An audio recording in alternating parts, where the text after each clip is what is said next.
Thank you for listening to Worship Center Radio, Detroit's #1 for the gospel.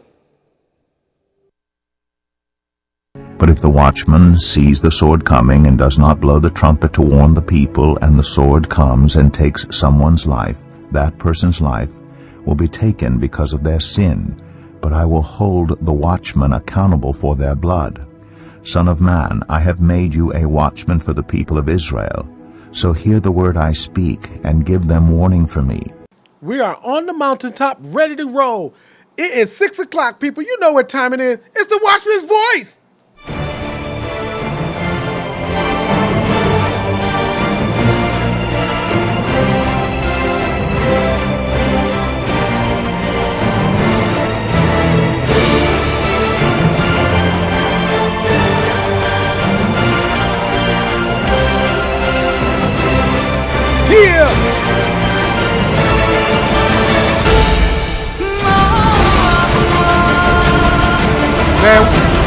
Man, we got a lot to talk about today.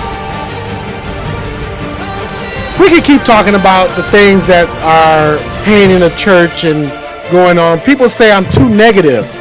They say that I only talk about negative stuff about the church.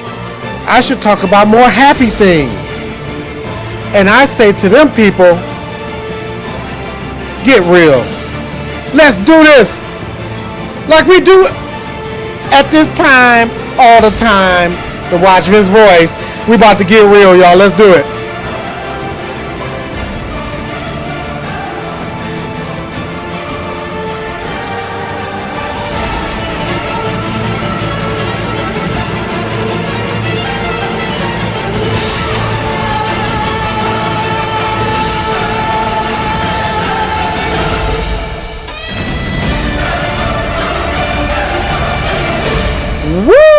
It's time to do the Watchman's voice. Hey, I love you people. I know that y'all mean good, and I know that you want me to talk about more fluffy and rosy things about the church, but guess what? It's just not gonna happen, because the Lord said correction begins in the house of the Lord. So if that is the case, then we're going to bring correction to the house of the Lord. And correction always starts with you first. So I don't sit here as like I'm perfect. I just want people to know this. I don't sit here like I'm perfect, and I don't sit here like I don't have any problems or have anything wrong with me. I got a lot of things wrong with me. First off, I like to fight. So the Lord hasn't delivered me from fighting people. That's one. It's funny, but I do my fighting a different way. I don't argue with people, but I believe in having the knowledge and able to disable people. Now, believe me, I am not a slouch. I will put my hands on people if I have to. I will defend myself, but I pray that I pray to the Lord that it doesn't come to that all the time, or at all, most of the time. Because most of the time you could talk to people and disarm them or stop the full situation from becoming a fight. So I don't have to do that. But if I do have to, hey, I'm from 6 Mile and Gratiot. I just want y'all to know I'm East Side. That's in me. That's in me. That's in me. So anyway, like we always talk about things on my Facebook page, and I like to always go to that. And today I talked about a few things. I talked about, the other day I talked about if the church was actually your bank, how much equity have you put in your church that you can borrow against? Can you borrow against anything in the church? Can you borrow money from your church because you have put time and equity into it? I can guarantee you half of you can say, well, I've given some tithes, but I haven't given a lot of tithes. And so I can borrow some money. But how much money do you think you can really borrow from your church? How much money have you actually put into your church to help the cause of the gospel? That's all I'm asking. How much money have you put into furthering the gospel of Jesus Christ? I'll wait. So I guess you haven't put that much in. Well, you know you can always call me anytime I say something that you feel like is not of God and you don't agree with. 248-796-8241. You can always call me, but most of you won't call me because you don't like to debate. So you won't call. There was something really funny on Facebook, and it said, if anyone ever asks you what would Jesus do, remind them that flipping over tables and chasing people with a whip is within the realms of possibilities of what would Jesus do. Hilarious. And I felt like I should share that with people. It's funny. So I'm going to go to Facebook on my phone so it won't keep making that noise, because it decides it wants to make noise. And I don't have time to cut it off.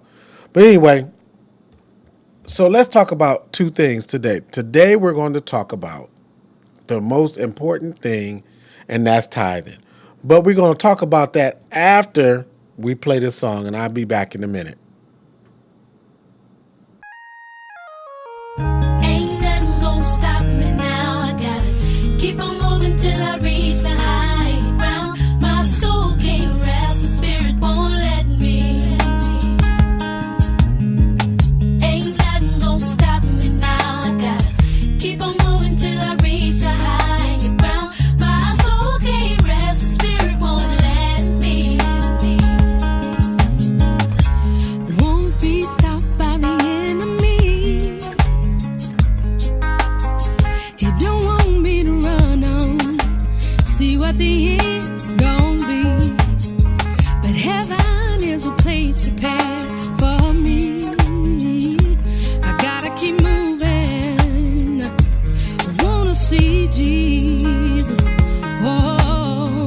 Ain't nothing gonna stop me now. I gotta keep on moving till I reach the high. Gotta keep moving. My soul can't rest, the spirit won't let me. Ain't nothing gonna stop me now. I gotta keep on moving till I reach the higher ground. My soul can't rest, the spirit won't let me.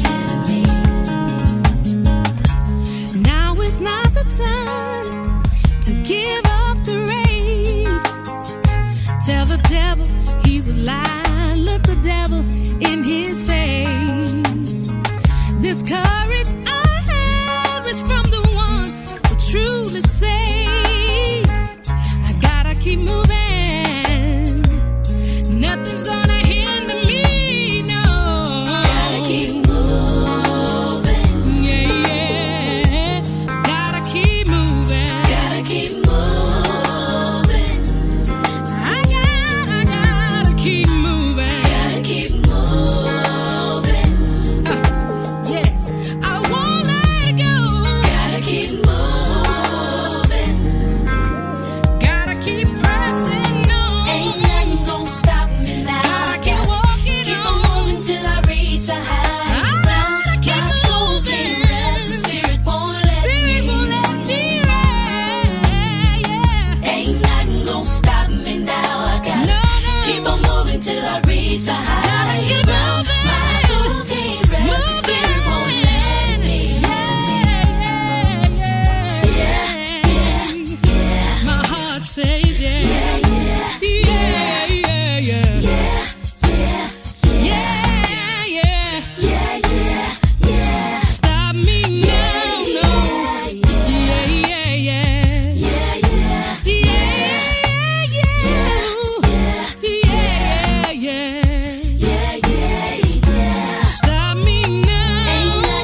Now the Lord knows I love doing this show. I love doing this show. This show brings life to me sometimes. But I have to say this, and it's a blessing to do this show and be on the air and to talk to people and to go into what we go into, and we talk about serious matters. Well, now we got to move the show. We have to move the show to 9 o'clock, which is a good thing to me. I like 9 o'clock. 9 o'clock is a good thing. 9 o'clock means that now you can't say that I'm on too early. Yes, thank you. No, you don't have to. You don't have to. Put your kids to bed. Call me. We can go into it. Okay. Yeah. Okay. I'll take that. Come on. Give it to me. Yes, thank you very much. So, in all actuality, I like the fact that the show is coming on at 9 o'clock. It gives me latitude. That means I can actually have people come in here because I am on a later time, and without worrying about parking in downtown, because people hate to park down here. So now that excuse has been killed, now we can have people come over on the show and talk to me about certain things. Because a lot of people didn't want to come down here because the parking situation was so bad. But, I think that's a weak excuse. I think they're just scared to come down here because they think I'm going to blast them. Which, if you're in the right spirit and you're in God's word, I won't have to blast you. But, I've been corrected a couple of times. Dr. Rhoda, I said something, Aaron, that was erroneous. That's my word, y'all. I want y'all to know that's my word. I said something erroneous that was on the air the other week on one of our other shows, and she checked me on it, and I had to receive it. She was right. So, Adam's first job was not to his wife. His first job was naming the animals. Yes, that is true. His first job was naming the animals, and that's found in Genesis 1. So, thank you, Dr. Rhoda, for correction and being so adamant about it, because we want to make sure that whatever we say and whatever we do is backed up by the Bible. So, with that being said, I repent of my sins. Now, let's talk about tithing in the church. If you are tithing into your church and you felt like, I tithe to this church, I want to have my wedding here. Are you mad if the pastor charges you to use the facility? How would you feel about that? You tithe to a church and you've been there, let's say over 5 or 6 years. And you've been a faithful tither and churchgoer. And you're getting married, male or female, doesn't matter who. And you want to have your ceremony at the church. And the pastor said, it's going to cost you about $500. And you kind of look at it like, okay, I'll tithe to this church. Why do I have to pay to have my wedding here? What do I say about it?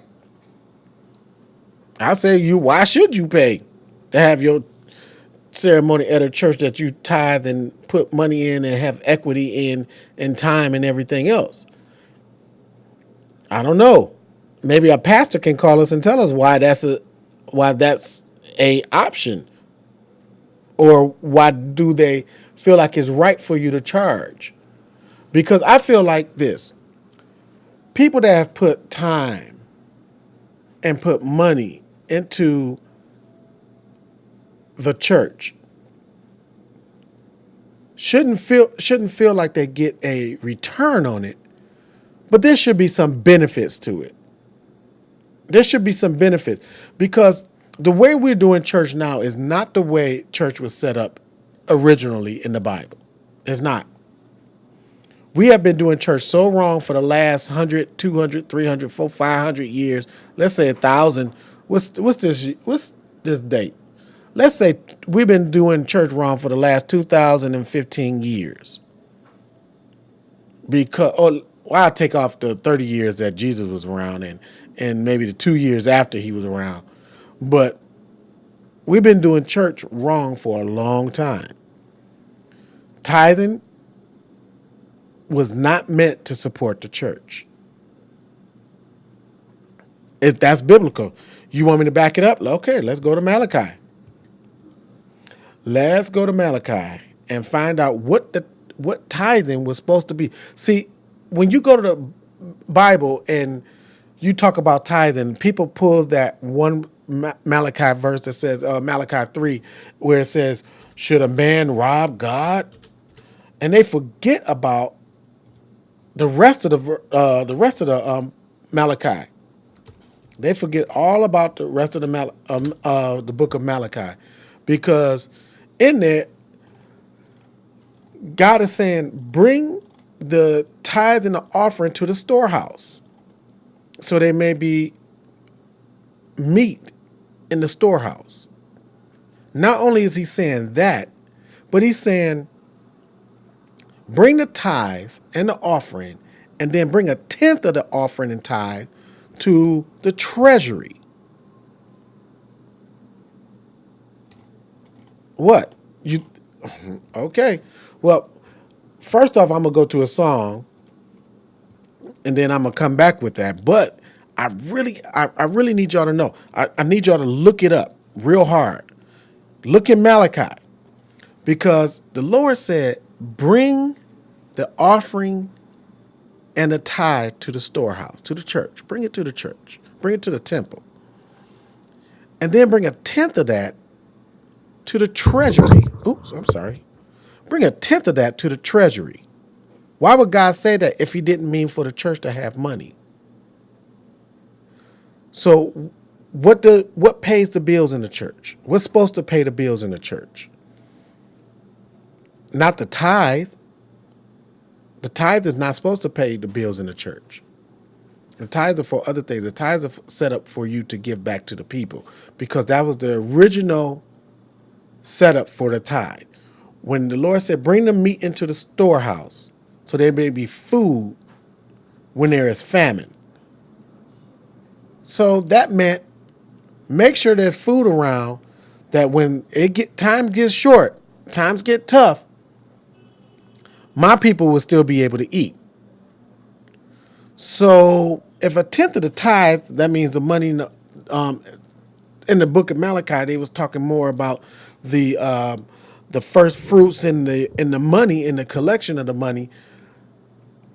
If there was supposed to be money in the church, what was the money for? Well, the money actually was for the people. So now you have money in the church for the people, and you have food in the church for the people. Remember when I said last week that if you're using the government and you're getting food from the government through 501c3s or some type of program that you're collecting food, then you're really not giving food, then you're really not helping the community when you give the food away. You're not a church that is giving of yourself to the people. You're actually distributing food that was given to you for the people. It has nothing to do with you giving food to any, the church came up with the food. The thing is that you're not giving food that you collected, that you went out and got, so you can distribute to the people, that you used to buy with the offering and the tithe. You did not use that money to get that food. You use other things to get the food so you can give it to the public. And then the money that you have, that you bought the food with, you're using it for church dinners to make that money back. And it's not right. It hasn't been right for years, and I don't know why people think it's okay. So, but that's the way it is. That's just the way it is.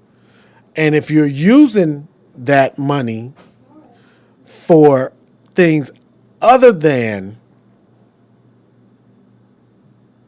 community service, like paying bills. Oh, wait a minute. How are the bills supposed to get paid in the church if the tithe and the offering is not going to pay the bills? There are many ways where the churches don't have to pay bills. The churches have been, exempt from paying a lot of things. So how do churches end up in a position where they don't have to pay bills? It's easily. If you get grants for programs, why can't you get grants for energy? If you get grants for energy, okay, I can see some of the offering going to paying the lights and the gas and everything else. But if you have a building so huge that your lights and gas is far exceeds the amount of money coming in, then you're in the building, then you're living beyond your means. The church is living beyond its means.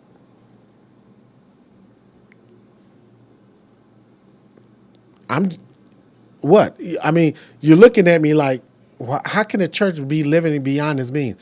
Because you have a facility and you don't have enough people to.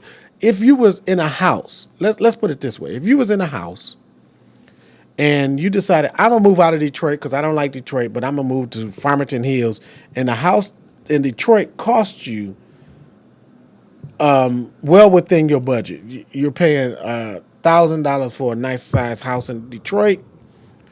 But when you get to Farmington Hills, you're paying $3,000, which is a little beyond your budget, and you have to struggle every month to pay the bills, the rent and the bill. Well, that's living beyond your means. A lot of churches now are living far beyond their means. You can't have a building fund and build a building and still take a mortgage out to help build the building or to make the down payment to build a building. Churches shouldn't have mortgages anyway. That's not even biblical for a church to have a mortgage. Hey, but y'all feel like y'all feel like it's okay for a church to borrow money so they can build bigger buildings and things like that. People have been sitting in churches. If you've been sitting in church 18 years, you've been sitting in that church too long. The pastor hasn't come up to you and walked up to you and said, you've been sitting here 18 years. You haven't went out and done you haven't started your own ministry. You started your own business. What is it that you're trying to get that you're wanting from the church that you've here for 18 years and done nothing? People sitting in church just getting fat. And pastors is just not. A lot of pastors, let me say a lot of pastors, because when you say pastors, you start to group everybody in, people start to get offended. So let me unoffend some of you people by saying some pastors.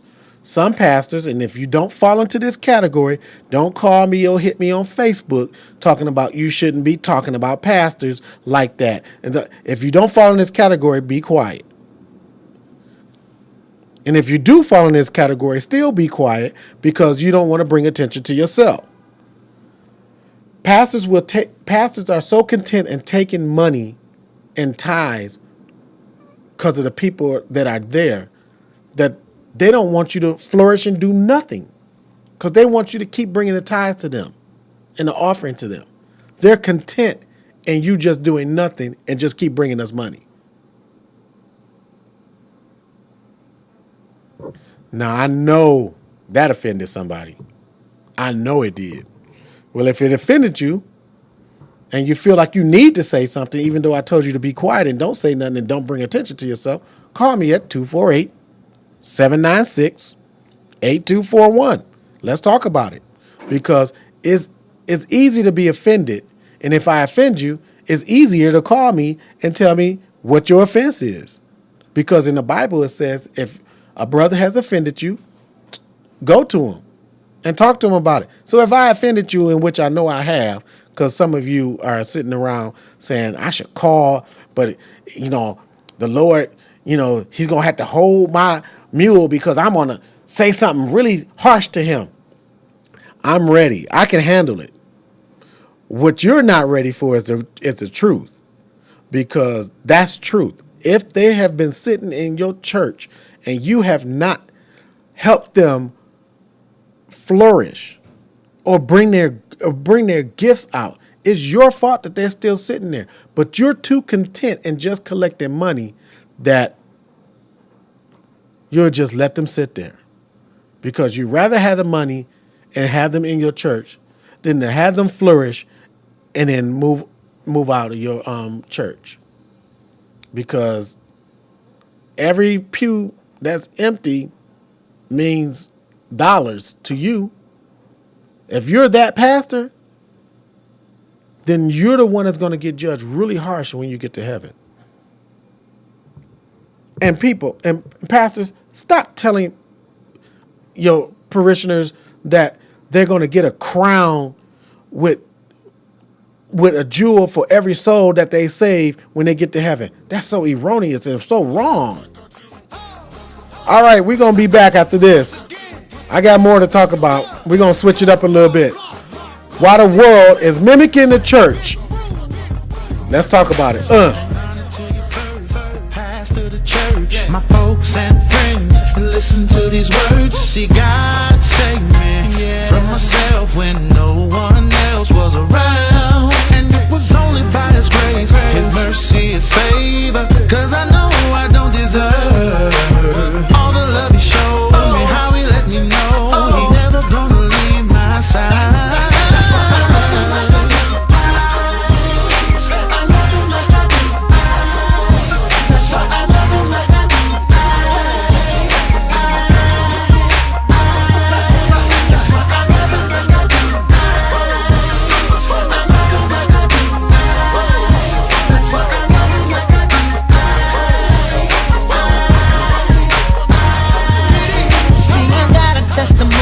Saved my soul when I was just a sinner left in the cold. Gave me a second chance, saved me from myself, came to my rescue when I needed help. You wanna know why I love Him like I do? Cause when my enemy said I was through, He took me from the bottom and put me on the top. He laid His hands on me and now I can't be stopped.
All right, we was talking about pastors producing and equipping the saints to work in their ministry and work in their gifts. Well, that kind of segues into my next subject. My next subject is how the world mirrors the church. Really. And people's like, oh, well, how would you say the world is mirroring the church? Because the church is of God, and there's no God. You don't see God in the world. How would they mirror us? Yeah. Well, let me say this, and this is why I talked about the pastors not equipping the saints to move out into their ministry gifts. Excuse me. The church has been known to be the biggest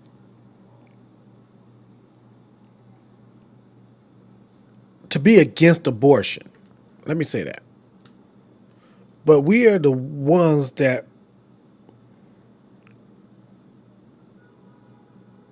do the most aborting. Let me expound on that a little bit.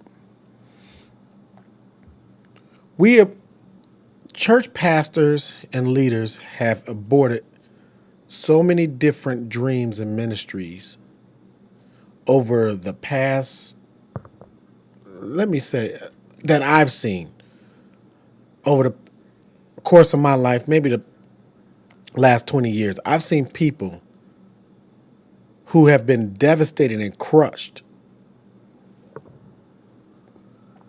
because the pastor felt like they're not ready to go out. Now, let me say something to that. The pastor is there to protect you from maybe stepping out too early and being harmed by the world. That's his job. That's what he's supposed to do. That's his job.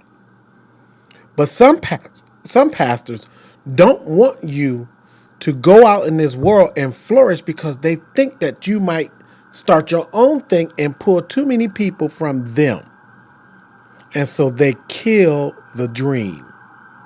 They abort the dream. They tell you, well, maybe you should sit under me a little bit.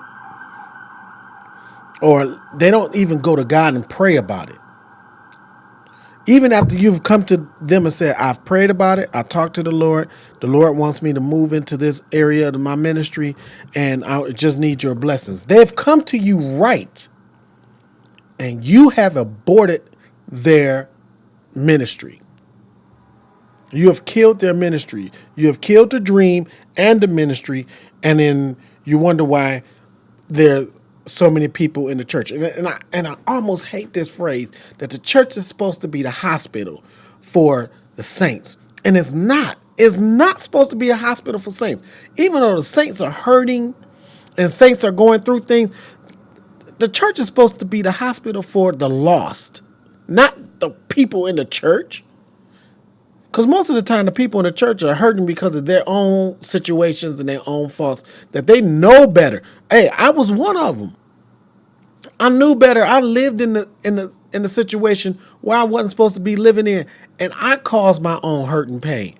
And then want to sit and get mad at people, or the church because it's not. I want to flourish in my dream a little bit or go a little bit further, and it's not happening the way it's supposed to be happening. And I'm not talking about recently. I'm talking about years ago. So don't think that that's what was happening to me recently or anything like that. I just put that out there as an analogy. But what I'm trying to say is that there are people, there are young people, there are older people, there are people in the church, pastors, leaders. Listen to me. There are people in your church that have come to you and wanted to move into their ministry, and you have killed the dream. You have killed it. So who are the biggest aborters? We are. So how does the world mimic us? The world mimic us by aborting the babies. They don't let the dream of childbirth and having a full life and becoming something that they were supposed to become into fruition because they've killed the baby. And a lot of pastors and a lot of preachers and a lot of apostles and a lot of bishops have aborted the baby before it's even born. The baby could be in its 26th week, and we know that's murder. The baby could be in in the last trimester, and we have killed the baby. And I said we because there have been a lot of times where maybe I have been guilty of killing somebody's dream. I don't think I have, but because I think I've always pushed my friends and my people and my son and my daughter into what they should be doing as far as God is concerned.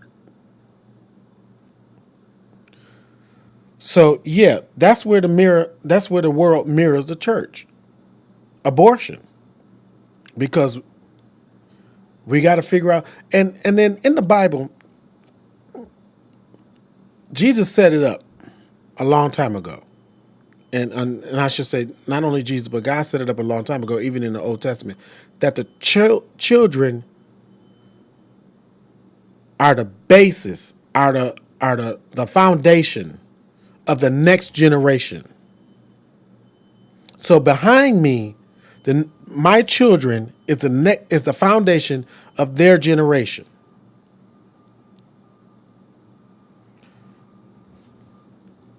My parents were there to teach me how to be a foundation for my generation. We have been raising broken foundations, and we don't even have to submit to even fix it, because we're just letting them go the way they want to go. And this generation is lost. We just wait on the next generation. How the heck do you do that? Well, okay, anyway, that's a whole nother subject.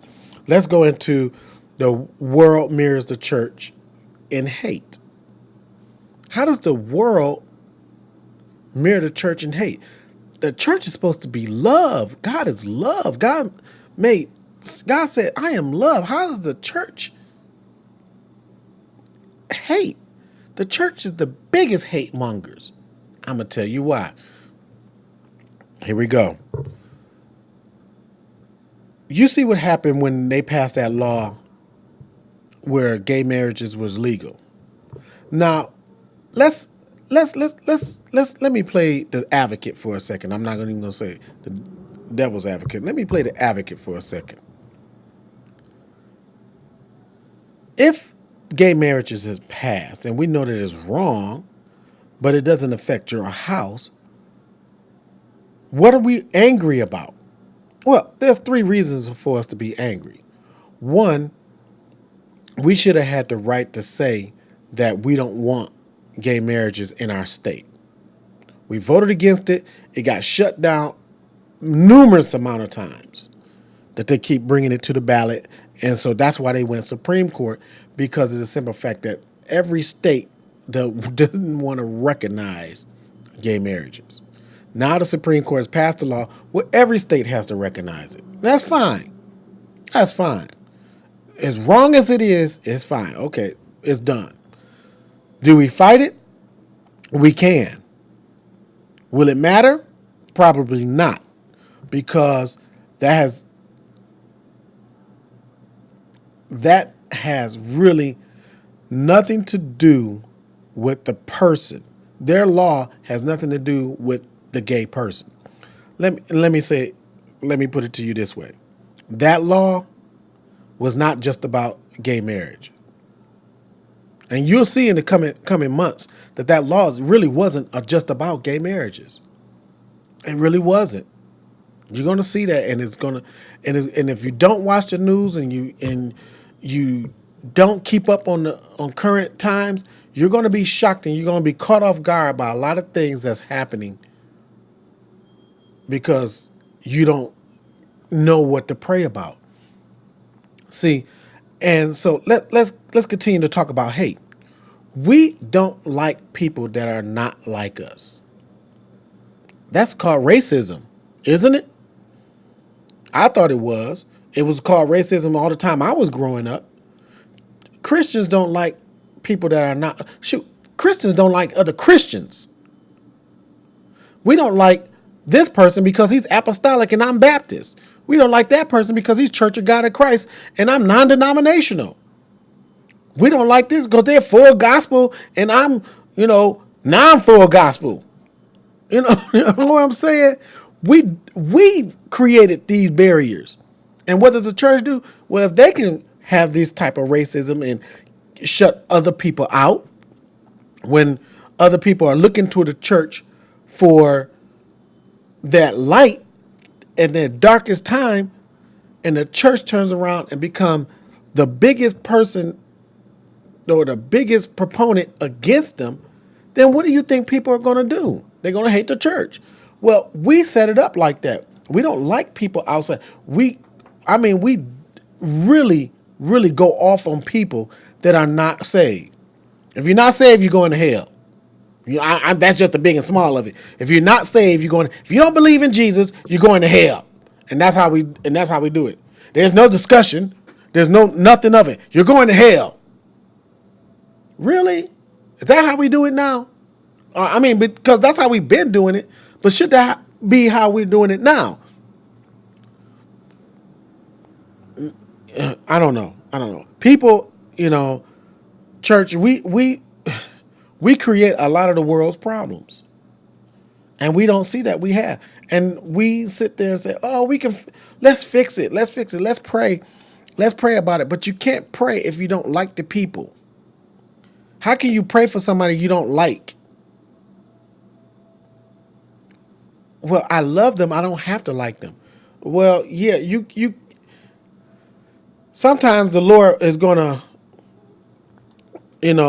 kind of fix you when you're trying to fix them. When you're praying for somebody else, make sure you say, Lord, give me the right heart so I might pray for them. And you may find out that the Lord is fixing you first before he fixed them.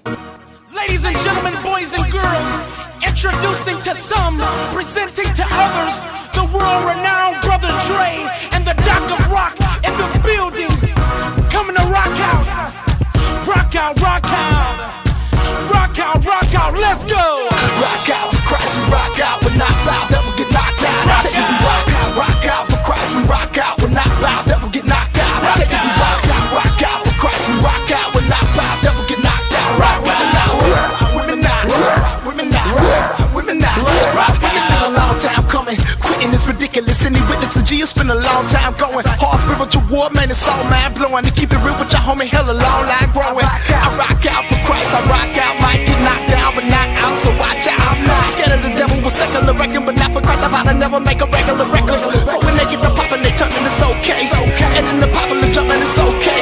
That wasn't stopping the sun in the old days. The same thing today, it's stopping me no way. Brother Dre, the same often on stage. No weapon formed against me. So prophet plus my God before me, he more than the world against me. Rock out for Christ, we rock out, we're not bound, never get knocked out. I tell you we rock out for Christ, we rock out, we're not bound, never get knocked out. I tell you we rock out for Christ, we rock out, we're not bound, never get knocked out. Rock women now, women now, women now, women now, women now. Rock out for Christ, we rock out, we're not bound, never get knocked out. I tell you we rock out for Christ, we rock out, we're not bound, never get knocked out. I tell you we rock out for Christ, we rock out, we're not bound, never get knocked out. Rock women now, women now, women now, women now, women now. See, I've been rocking for Jesus since 2005. Man, you can't tell me that the God I serve ain't alive. They say my praise is so crazy, I'm losing my mind. But I'ma still keep rocking till I die. And if you feel me, throw your hands up, baby. Everybody in the church house go crazy. Now if you feel me, throw your hands up, baby. And everybody in the church house go crazy. Rock out for Christ, we rock out, we're not bound, never get knocked out. I tell you we rock out for Christ, we rock out, we're not bound, never get knocked out. I tell you we rock out for Christ, we rock out, we're not bound, never get knocked out. Rock women now, women now, women now, women now, women now. Rock out for Christ, we rock out, we're not bound, never get knocked out. I tell you we rock out for Christ, we rock out, we're not bound, never get knocked out. I tell you we rock out for Christ, we rock out, we're not bound, never get knocked out. Rock women now, women now, women now, women now, women now. And we could get it on in the spirit. I'm like Paul and Jesus, man, I'm known in the spirit. High off the ghost, stay thrown in the spirit. I ain't from around here, let me know speaking English. Go on, hit the guitar. Jump around praising the king like a retard. Ain't too many people peculiar as we are. Finna have a Holy Ghost party up in here. So when they get the poppin', they turnin', it's okay. And in the popular jumpin', it's okay. That wasn't stopping the sun in the old days. The same thing today, it's stopping me no way. Brother Dre the same, all but on stage. No weapon formed against me. So proud to plus if my God be bold, may he more than the world against me. Rock.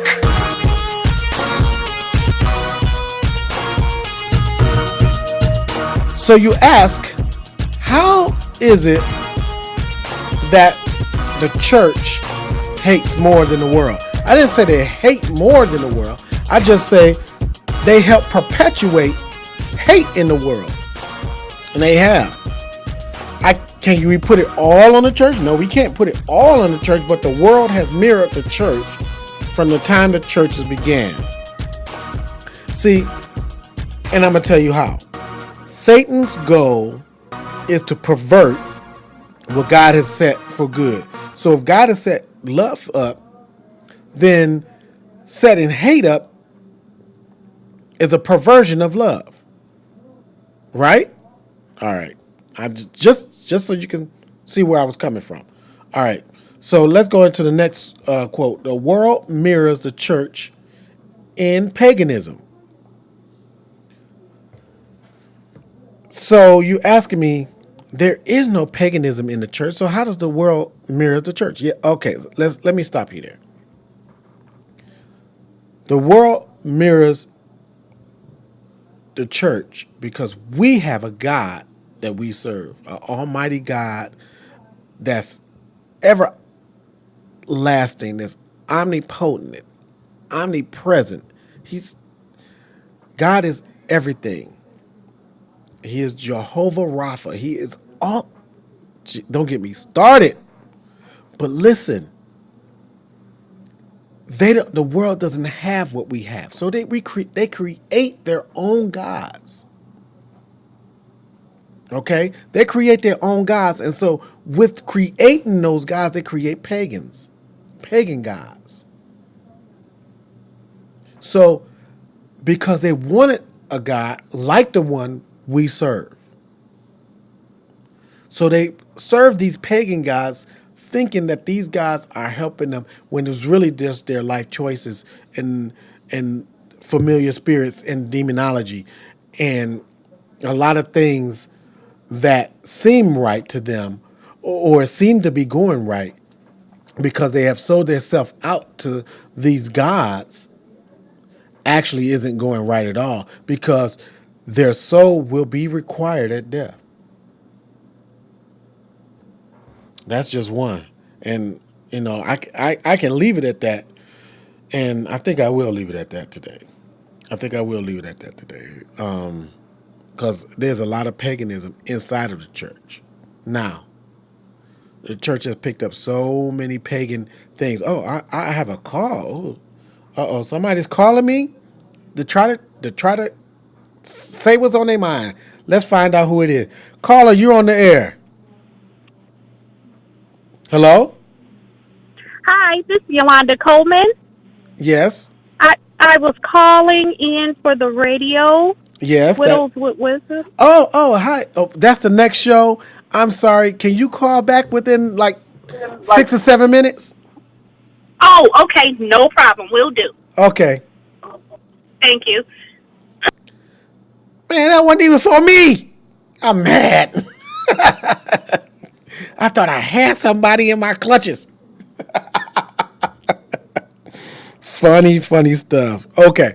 So, there's a lot of paganism inside of the church. And we'll just leave it at that, because that's a whole nother subject, a whole nother day. Greed. Do I even need to talk about greed in the church? Do I even need to talk about... Greed has been around since before the church even began. But I think the world has saw how the church was set up. And they have set up corporations and businesses set on the same type of principles and foundations that the church has been set up on. And they're prosperous businesses. But they're prosperous businesses for a reason. How come the church isn't a prosperous business? For one, because it's not supposed to be a business. That's one. The church is not supposed to be a business. And I don't know who came up with the idea to make a church a corporation, to run it like a corporation, and to have the church in all these situations that a corporation would have, because that's not what the church is supposed to be in. Church is not supposed to have the church is not really supposed to have a board. How do you have a board for something that the Lord has called somebody else for? So if the pastor of the church is supposed to be the pastor of the church, and he was called by God to be the pastor of the church. Oh, I got it. I got it now. I got it. Some of you pastors are not even supposed to be pastors of those churches because you were elected in. You weren't called to be there. Oh, I got it now. Okay. I mean, if I'm wrong, I don't know. Am I wrong? Well, let's talk about two things real quick. The Watchman's Voice has been moved to 9 p.m. The Watchman's Voice is now at 9 p.m. What? Yes, it is. What? What do you mean what? It's at 9 p.m. So people can call and say what they want on their mind, and their kids are in the bed, and they don't have to worry about the kids running around and going through everything, and while they're trying to be on the phone discussing things with me. What? Look, stop saying what. It's going to happen. What? Okay, look. Watchman's Voice, 9 o'clock. 9 o'clock on the same days, Tuesdays and Fridays, just a later time. This is so my friends that want to get home from work can get home from work, tune me in and call me and talk about all the subjects that we talk about on Facebook and all the subjects that we talk about on the Watchman's Voice. You can actually now hear me at a later time and get involved. Don't you like that better? Don't you like that? I thought you would like that. Yeah. It's okay. Thank Dr. Rhoda and Prophet Blaine and myself, because we felt the need to bring it on at a later time. Yeah, it's okay. It's okay. Thank you very much. Thank you. You can stop clapping now. Look, I like the fact that the Watchman's Voice is on later, because I like the fact that now I can get a later audience. We can talk about things. We can go a little in depth. We can, we can be personable. What show do you know that you have? Are you going to have this much personable, in touch, and run the show yourself? This is your show. For the last couple of weeks, I've been facilitating it, and I've been speaking and been the only one speaking. But actually, this is your show. I do this so people can have a sounding board to talk about the things that concern them about the church. Not just me, not just Juan, people. I don't care if you're black, white, Puerto Rican, Asian, blurple, blue, green, whatever. If you want to talk about the things that you feel that should concern the church, you can always call me here. Now, we're going to keep it strictly biblical. You have to, I forgot my Malachi thing. Man, I forgot, because I wanted to really show you about the title. You know what? Tune in at 9 o'clock and I'll have it ready. I will come on live again tonight at 9 o'clock, just so you can hear what I have to say about the tithing and the treasury and Malachi and all that fun stuff. Okay? All right. We got that out the way. We got that out the way. So we're good. So anyway, let's talk about the last piece, because I only got a few minutes. The church, the world mirrors the church in music. The church has created music to be so wonderful, because God has created music to be so wonderful, and it touches people's souls. Well, there's a lot of, think about all the jazz singers and all the blues singers and all the R&B singers and all the rock singers that's actually started in the church. Think about it. You need a little more time? There's a bunch of them. There's a bunch of them out there. You know why they get them out of the church? Because they had a voice that can touch people's soul. And they need that to touch people's soul, to sing the other stuff, because they need that voice to touch other people's soul with the wrong message. Now, I'm a big Prince fan. I have to say it. I like the boy. The boy is smart. He writes his own music. But I like him for the fact that he controls his destiny as far as the industry is concerned. And I love a lot of his music. So, but a lot of his music is not of God. I mean, it's not. Now, he has some tracks that he sings about God, and just like everybody else, they have church tracks. The Temptation has church tracks. Marvin Gaye has church tracks. Aretha Franklin has church tracks. Everybody has church tracks.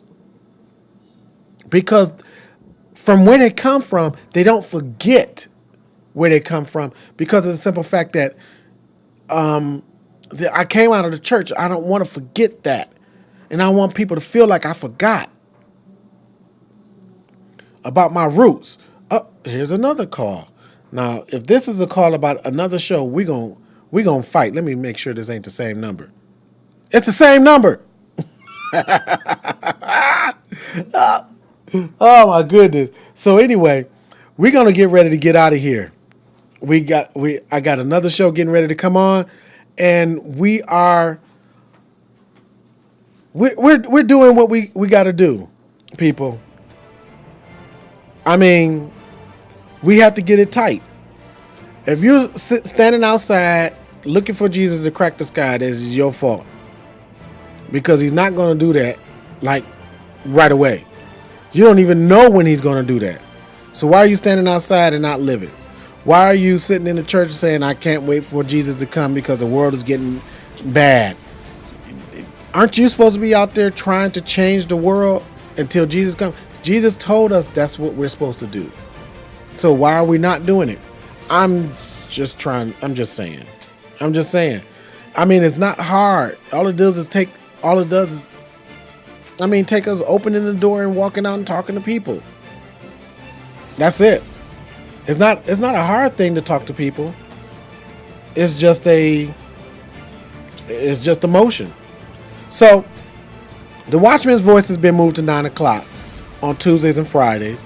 So you can listen to me tonight again at 9 o'clock, because I need to bring that scripture to you about Malachi. And I just want to say thank you. 6 o'clock has been real, but 9 o'clock will be realer. I will see you soon. I will see you tonight. It's the Watchman's voice, y'all. In the zone.